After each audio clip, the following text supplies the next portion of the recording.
నిన్న date 28 November 2024 నిన్న పొలంలో వర్షం కోసాం కదా. నిన్న ఎండ కొంచెం బాగానే ఉంది, బట్ వెంటనే వాతావరణం దారుణంగా మారింది. సుమారుగా 2 ఎకరాల వరి కోసాము. ఈరోజు కూడా కోద్దామని 15 మందిని పెట్టాము, బట్ ఆపాము. వాతావరణం ఎలా ఉంటుందంటే మనం ప్రిడిక్ట్ చేసుకోవాలి. 26, 27 ఉంటుందని వాతావరణ శాఖ చెప్పింది, నవంబర్ 26, 27. బట్ వెయిట్ చేసాము. కానీ పరిస్థితి ఏంటంటే ఇలాగే చెప్తున్నారని చాలామంది కోస్తారు.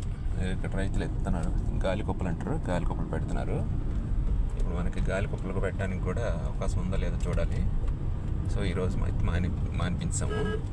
26, 27 పెట్టకపోవడం వల్ల ఇమ్మీడియట్గా మనం తీసుకున్నాము, నిన్న తీసుకున్నాము. బట్ వాతావరణం మారిపోయింది. మనం చెప్తూనే ఉన్నారు, బట్